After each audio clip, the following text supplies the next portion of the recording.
E agora a gente vai com a parte de informação, né? Vamos entrar no assunto que sempre é um alerta para todos nós, um assunto que preocupa toda a sociedade, certo? A depressão, minha gente, entre os mais velhos, é uma realidade que merece aí a nossa atenção, né? E compreensão principalmente, né? Para discutir sobre esse tema, que é vital aí, sensível, trouxemos aqui no estúdio o psicólogo, fonoaudiólogo e também musicoterapeuta, Jefter Rodrigo, que já está aqui é do nosso lado. Obrigado, viu, Jefter? Obrigado pela sua disponibilidade de bater esse papo com a gente. É uma batalha meio que silenciosa, não é? Assim, a gente alertar sobre a depressão que atinge a todos nós, pessoas jovens, né, pessoas mais maduras. Mas quando a gente vai para os idosos, né, as pessoas acima dos seus 65 anos, existe uma preocupação maior, né, porque às vezes está distante de familiares, já não tem mais um apoio, né, dos filhos, ou às vezes está se sentindo realmente isolado por conta da transformação da vida. Não é isso mesmo? Exatamente. Boa tarde, Léo. Boa tarde, pessoal da TV Aratu. Tudo isso que você falou é realmente verdade, né? O que a gente percebe na terceira idade, entre os idosos, e quando falamos sobre depressão, é muito importante levarmos isso em consideração. Eram pessoas que, na maioria das vezes, eram pessoas independentes, resolvidas, que corriam atrás dos seus sonhos, dos seus objetivos, e, de repente, elas perdem a mobilidade, elas perdem a velocidade, a celeridade de resolver as questões, se tornam dependentes das pessoas, se tornam dependentes de vários cenários e aspectos da vida, e isso acaba trazendo este lugar de humor deprimido, que, quando se instala, tende a perdurar, tende a tomar conta de toda a rotina, todo o dia deste idoso, levando a ele até fechar um diagnóstico, de fato, de depressão. E a partir daí, quando é diagnosticado, né, uma depressão, né, com o idoso, o que seria interessante para os familiares ter uma atitude, né, uma atitude rápida e imediata, para isso não ser instalado, ser instaurado de uma forma muito forte. Porque se realmente não cuidar, minha gente, a gente achar que só está passando uma fase, é só uma tristeza, né, vai passar. Não é assim, é uma coisa muito séria. Quando você percebe, você já está dentro da depressão, certo?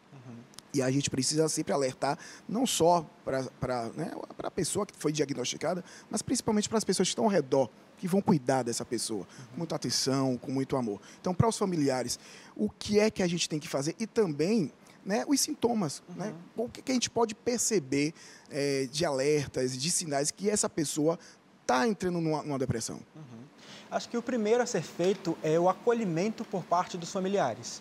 Os familiares vão perceber, é um pouco mais nítido, você percebe o humor dessa pessoa ficando muito deprimido. E isso já entra como o primeiro e um dos principais sintomas da depressão. Lembrando que a depressão atinge não somente idosos, mas jovens adultos, Sim, adolescentes e até mesmo crianças. Mas os sintomas, eles costumam ser muito parecidos. E os dois principais são um humor extremamente deprimido, de maneira consistente ao longo das semanas, por pelo menos 2 semanas. Então, ela tem esse humor muito rebaixado. Não é uma coisa que costuma oscilar. Ela se mantém em um humor deprimido. E também a perda de interesse pela maioria das coisas, pela maioria das atividades. Então, se a pessoa gostava de futebol, de repente ela não gosta mais. E deixa de assistir uma partida. Exatamente. Se ela jogava o dominozinho dela, não tem mais interesse. Se jogava o videogame, não joga mais. E começa a adentrar neste lugar de perder interesse pela maioria das coisas. Trabalho, família, relacionamentos, os hobbies. Então, esses dois são os dois principais. E aí vem outros sintomas, tais como uma alteração no apetite, na alimentação, seja se alimentando muito pouco ou excedendo na alimentação. Também uma desregulação no sono, ou essa pessoa ela começa a dormir demais ou começa a ter muita dificuldade de estar dormindo. E, então, esses são alguns dos principais, né? A ideação suicida, que talvez é um pouco mais difícil de identificar, porque é aquela ideia, né? Aquela ideiazinha. E se eu fizesse uma coisa aqui para resolver esse problema logo? Entendi. Sabe? Essa é um pouco mais difícil de perceber, porque nem todo mundo costuma falar sobre isso, né? Com Mas certeza. estes são alguns dos sintomas. Então, o acolhimento é muito importante e, assim que perceber um cenário parecido com isso, procurar um acompanhamento profissional de um psiquiatra, de um psicólogo. Isso aí, não se calar nunca, né? Os dados são alarmantes. Segundo a OMS, a Organização Mundial de Saúde, mais de 300 milhões de pessoas no mundo sofrem, né, de depressão. É o mal, né, do nosso século. Assim, nós temos, claro, né, doenças físicas, né? A gente fala que a depressão é a doença da alma. Nós temos aí, claro, o câncer, que também é um grande mal do século. Mas, assim, quando a gente fala da saúde mental, quando a gente fala, né, da saúde da alma, a gente vê que a depressão realmente ela é o grande mal do século. E acho que depois desses últimos anos, desse pós-pandemia, as pessoas, eu acho que se alertaram para isso. Sim, sim. Né? Apesar de ser um assunto ainda meio que tabu, mas eu acho que pós-pandemia as pessoas se alertaram para uma grande verdade. Eu acho que meio que se materializou, né? Conseguiu ser palpável, se isso pode ser possível, de entender que é uma doença muito séria. E isso, esse pós-pandemia é o que a gente percebe. As pessoas estão discutindo mais, as pessoas estão se cuidando mais, um pouco mais, né, sobre essa questão da saúde mental. E você, né, o doutor aqui, psicólogo também, fonoaudiólogo, percebe que isso realmente está acontecendo no cenário, né, mundial, no cenário brasileiro? Eu percebo e, felizmente, eu percebo que existe uma busca maior por acompanhamento, por suporte, por ajuda profissional de pessoas que se enquadram, que se percebem nessa situação e, a partir disso, procuram um psiquiatra, um psicólogo, né? Sempre tem aquele medinho, né, de que psiquiatra, psicólogo é coisa de maluco. E aí, por muitas vezes, a pessoa tem esse medo, esse estigma, esse preconceito e está sofrendo e não procura nada a respeito para ser feito. Porque muitas vezes, sim, vai ser necessário um uso medicamentoso e também, sim, vai ser necessário um acompanhamento semanal, mesmo que quinzenal, para ajudar essa pessoa a ver algumas dessas ideias, porque tem muito a ver com as ideias, né? Essa vida não serve mais para nada, tudo que eu faço dá errado. Essas ideias vão se impregnando na pessoa e ao ponto de que ela não consegue perceber mais uma solução. E aí, na psicologia, na terapia, é justamente para trabalhar essas ideias, para perceber que não é bem por aí. Entendi. Que existe um jeitinho, existe uma coisa a ser feita, né? E a pandemia Tirar um pouquinho dos bastante. pensamentos pessimistas, né, Sim, que são acumulados. muitos. A gente tem como afirmar que os fatores de risco para uma depressão nessa fase da vida são maiores? São maiores porque, como eu já tinha falado, essa pessoa tinha toda uma autonomia. E essa autonomia, aos poucos, vai se esvaindo. É como se fosse uma garrafa que está com furo. E simplesmente vai se esvaindo porque essa pessoa, às vezes, chegou a um ponto de que nem consegue ir ao banheiro sozinho. Para alguém que antes cantava, dançava, viajava, de repente se vê nessa situação, ela vê muito uma questão de que essa pessoa que é idosa, ela tende a ter um contato maior com o luto.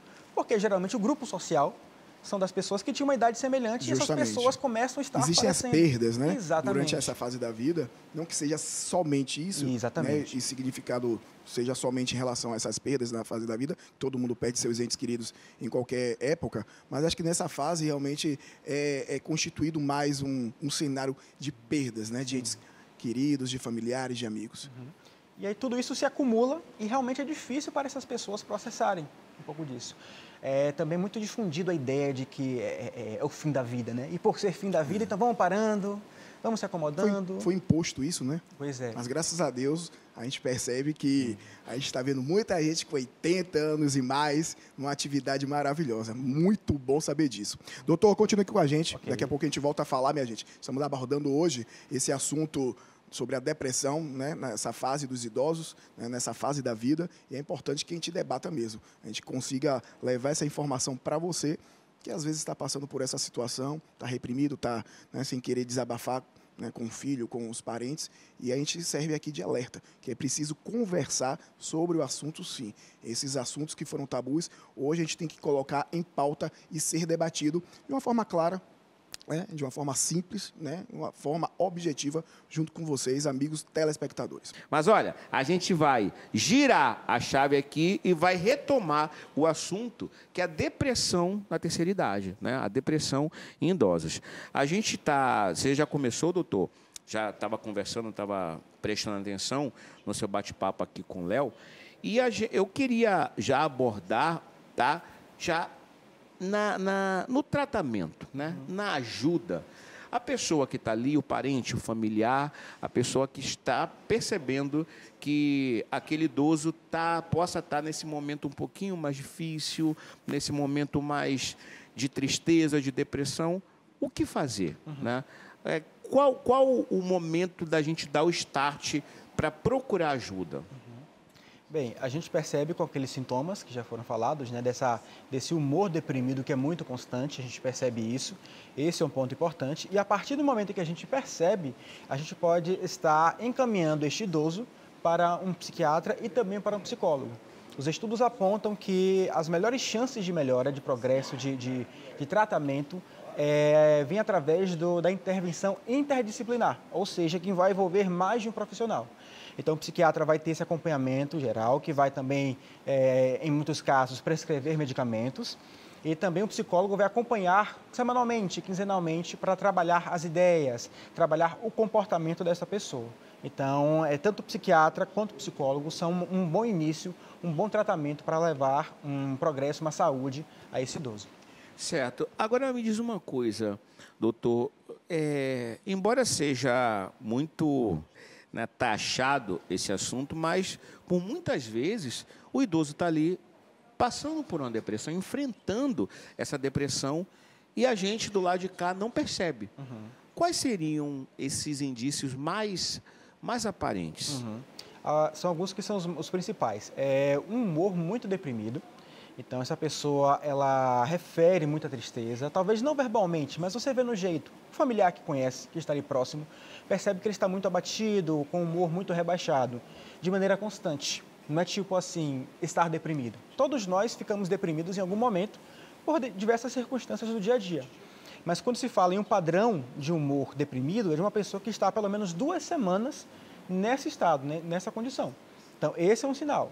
Outro sinal, perda de interesse nas atividades em geral. Era uma pessoa que era ativa, que fazia, que subia, que descia, de repente não faz mais nada. Fica em casa, fica deitado, não tem interesse em tomar banho, fica realmente desinteressado de maneira geral. São 2 tópicos muito interessantes de serem levados em consideração na hora de você iniciar um tratamento, iniciar um acompanhamento. Certo. Deixa eu perguntar uma coisa para você, doutor, que é uma pergunta, ela é muito relativa, mas se eu estiver errado, você me corrija. Mas as pessoas têm que dar um pouco mais de atenção, gente, a essa questão do emocional, porque depressão mata, né? A depressão mata, a tristeza mata. E não da pessoa tirar a própria vida, mas de você ficando amuado e você não querer comer, e você deixa até a sua saúde mais sensível. Definhar, ressecar. Sim. Praticamente, né? Se alguém tiver a oportunidade, às vezes, de ir em alguma instituição, a gente percebe, talvez, esse estado mais severo de um idoso que já está realmente magro, que já está realmente sem energia, e a gente percebe, de fato, que isso acontece, né? Então, é muito importante nós estarmos percebendo isso. A gente sabe que existe muito preconceito com psiquiatras, com psicólogos, com usar medicamentos, mas os estudos apontam que o melhor tratamento é o acompanhamento interdisciplinar. Então, tomar o medicamento, ir na terapia, vai fazer muito bem. Eu não sei porque as pessoas têm ainda esse bloqueio, até com terapeuta, né? Quando a gente fala assim, terapia é vida, as pessoas, não, terapia é pra gente maluca e tal. Que loucura é essa, gente? Todo mundo precisa conversar, trocar experiências para seguir, não é isso? E a você também, viu, doutor? Muito obrigado por ter aceitado o nosso convite. Quero que também deixe as suas redes sociais e seus contatos. Eu agradeço, Alex. É sempre importante falar sobre depressão, explicar um pouquinho mais sobre isso, para quebrarmos assim alguns tabus, quebrarmos alguns preconceitos e fazermos alguma coisa a respeito. Continuar vivendo, continuar seguindo adiante. As minhas redes sociais são gftrodrigo.pro, tanto o Instagram quanto o TikTok.